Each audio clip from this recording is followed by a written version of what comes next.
तो कहानी शुरू होती है 1950 से।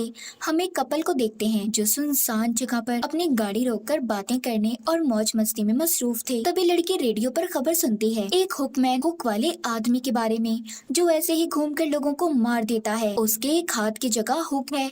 ये सुनकर वो लड़की घबरा जाती है और अपने हस्बैंड से कहती है, हमें यहाँ से चलना चाहिए, ये बहुत सुनसान जगह है। क्योंकि उसे ऐसा लग रहा था कि जैसे उनके आसपास कोई मौजूद है, मगर उसका हस्बैंड उसकी कोई बात को नहीं मानता।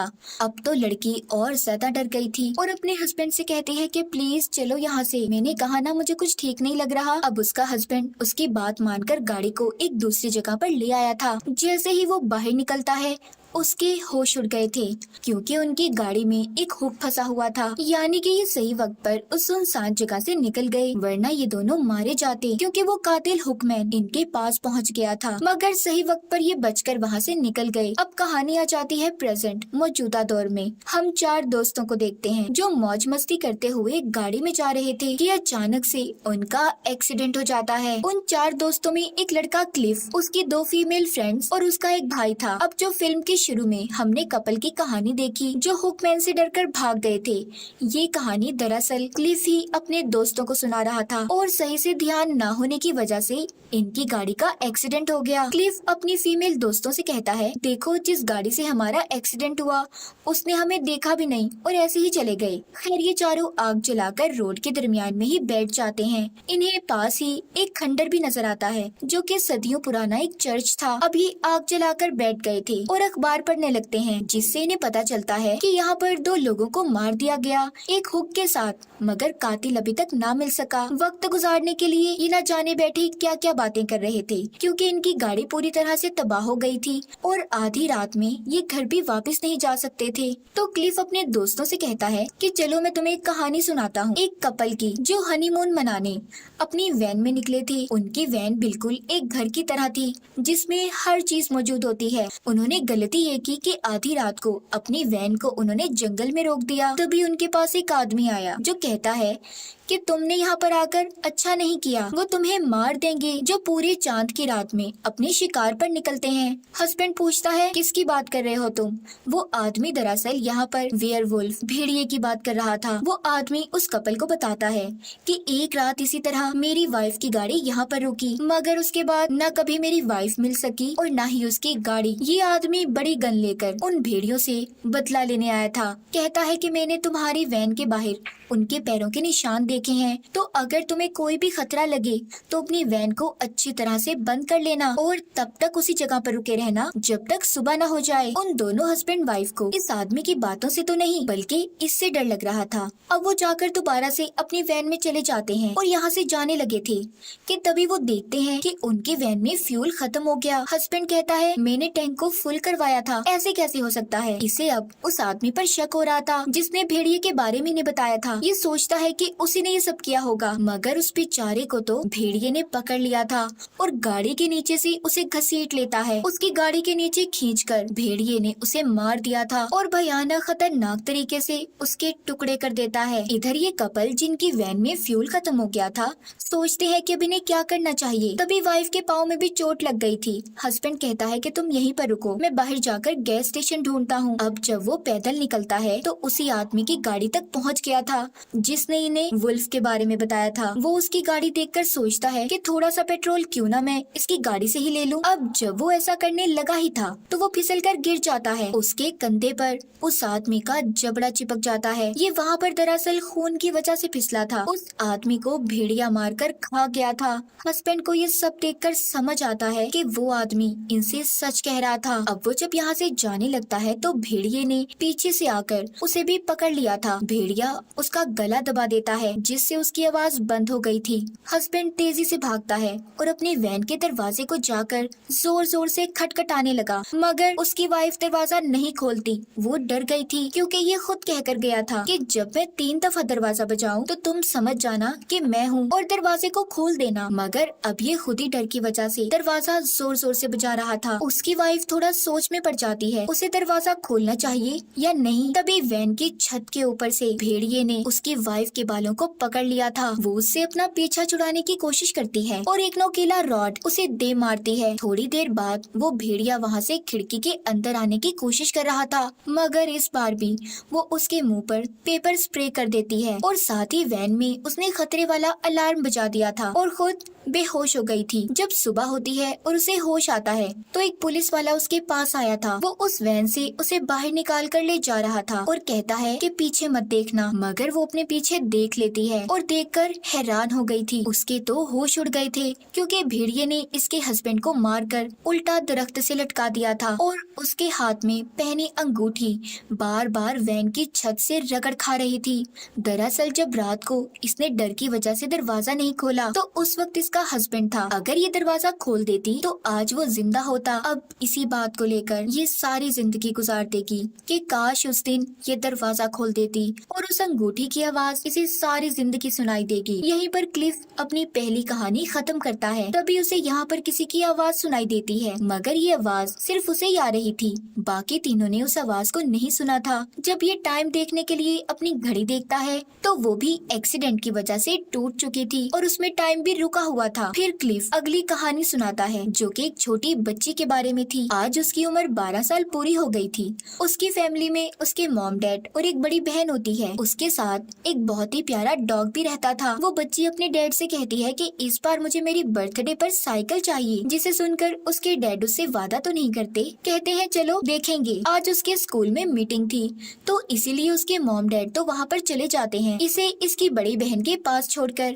इस बच्ची ने इंटरनेट पर अपनी एक दोस्त बनाई हुई थी जिसका नाम जेसिका था, जिसके बारे में इसने अपने मॉम डैड को कभी भी नहीं बताया था। अब खैर इसकी बहन भी आज रात पार्टी करने अपने दोस्तों के साथ चली जाती है। वो बच्ची अब घर पर बिल्कुल अकेली थी। ये बात अब वो अपनी दोस्त जेसिका को भी बता देती है, जिसके साथ ही अक्सर इंटरनेट पर बातें किया करती थी, जिसे सुनकर वो अचानक से ऑफलाइन हो गई थी। दरअसल जेसिका कोई लड़की नहीं बल्कि एक सीरियल किलर कातिल था जो छोटी बच्चियों से ऐसे ही इंटरनेट पर दोस्ती करके उन्हें फंसाता और फिर मार देता था। उस कातिल ने उस छोटी बच्ची के बारे में भी बहुत सी मालूमात जमा कर रखी थी। उसकी जासूसी ये काफी वक्त से कर रहा था। अब जब इसने ये सुना कि वो घर पर अकेली है तो उसे मारने की तैयारी में लग गया। बच्ची अपने घर के बाहर गार्डन में बॉल से खेल रही थी कि तभी उसकी बॉल झाड़ियों में गिर जाती है। इतनी ही देर में कातिल भी उसके घर पर पहुंच गया था। अब जब वो झाड़ियों में उस बॉल को लेने जाती है तो वो कातिल उसे बालों से पकड़ने की कोशिश करता है, मगर उसे बॉल मिल गई थी और वो उसे लेकर चली जाती है। उसने अंदर आकर दरवाजे को भी लॉक कर दिया था। अब वो कातिल उसके डॉग के अंदर आने वाले दरवाजे से अपना हाथ डालकर लॉक खोलने की कोशिश करता है, मगर नहीं खोल पाता। खैर वो बहुत कोशिश के बाद फिर एक खिड़की के रास्ते से गैराज में आकर अंदर आ गया था। छोटी बच्ची अपने डॉग को कमरे में ले जाकर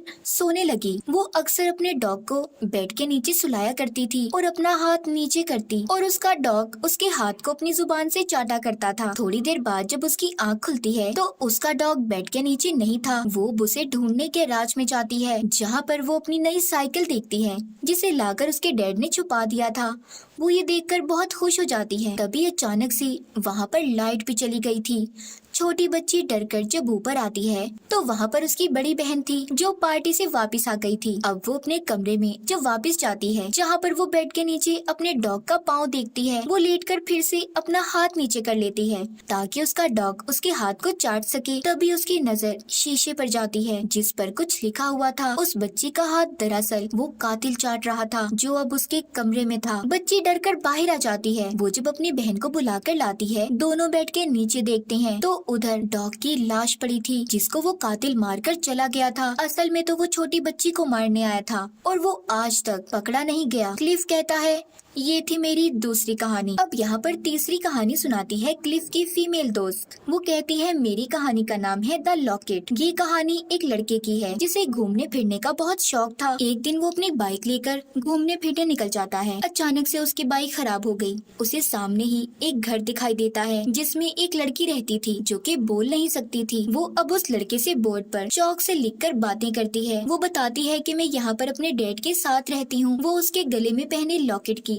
बहुत तारीफ करता है और उससे पूछता है कि मैं तुम्हारी यहाँ पर क्या मदद कर सकता हूँ। वो लड़की उसे बाल्टी देती है और कहती है जाओ जाकर पानी ले आओ। अब जब वो लड़का बाहर पानी लेने जाता है तो देखता है कुएं के बाहर एक आदमी है जो उसके अंदर कुछ फेंक रहा था और अचानक से गायब हो गया। ये देखकर वो लड़का बहुत डर जाता है। खैर वो अब घर के अंदर आ गया था। जब वो उस लड़की के पास जाता है तो तभी उसके डैड आ जाते हैं। वो लड़की वहाँ से चली गई थी। कुछ देर के बाद लड़के को चीखों की आवाजें सुनाई देने लगी। तभी वो लड़की भी उसके पास आ जाती है। वो उसे बताता है कि अभी मैंने चीखने की आवाजें सुनी और मैंने कुएं के बाहर एक आदमी को देखा जो अचानक से गायब हो गया। वो लड़की उसे लिखकर बताती है घोस्ट भूत है यहाँ पर। ये बातें सुनकर लड़का डर गया था और कहता है कि तुम मेरे साथ चलो। यहाँ पर क्यों रह रही हो? अपना सामान पैक करो, हम कहीं और चलते हैं। जब वो लड़का अपना सारा सामान लेकर लड़की को लेने आया तो देखता है उसके घर में चारों तरफ खून फैला हुआ था। वहाँ पर 2 लाशें भी पड़ी थी। उसने जब बाहर आकर देखा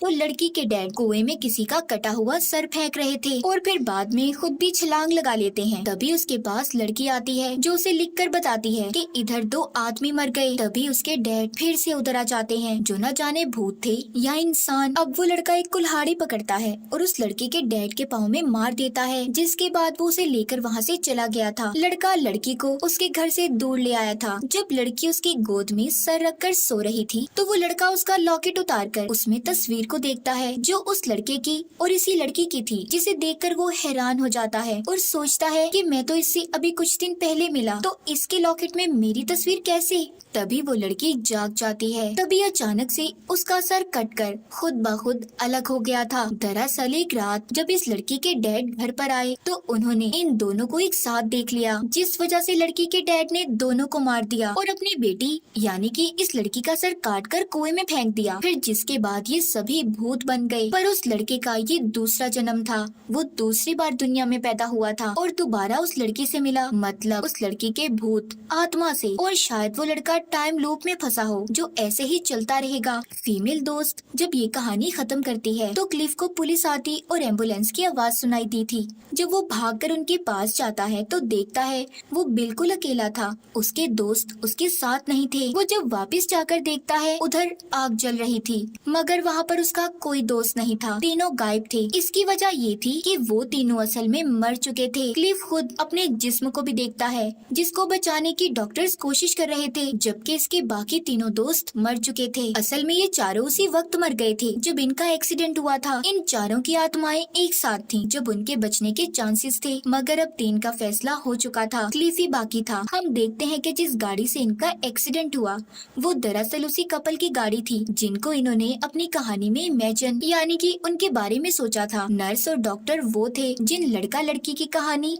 हमने अभी देखी। हम देखते हैं कि क्लिफ भी मर चुका था। फिर वो अब अपने दोस्तों के पास जाता है। चारों की आत्माएं इकट्ठी हो गई थी। क्लिफ उनसे सॉरी बोलता है कि उसी की वजह से ये सब हुआ था। अगर वो ध्यान से गाड़ी चलाता तो आज वो चारों जिंदा होते। पुलिस इनकी लाशों को ले जा रही थी कि तभी हम सामने से एक गाड़ी को आता हुआ देखते हैं जिसमें था वही कातिल हुकमैन जिसको हमने कहानी के शुरू में देखा था। वो क्यों आया था? क्या सच में वो कातिल था? ये एक सवाल ही रह जाता है। और इसी के साथ हमारी इस फिल्म की ये कहानी भी यहीं पर खत्म हो जाती है।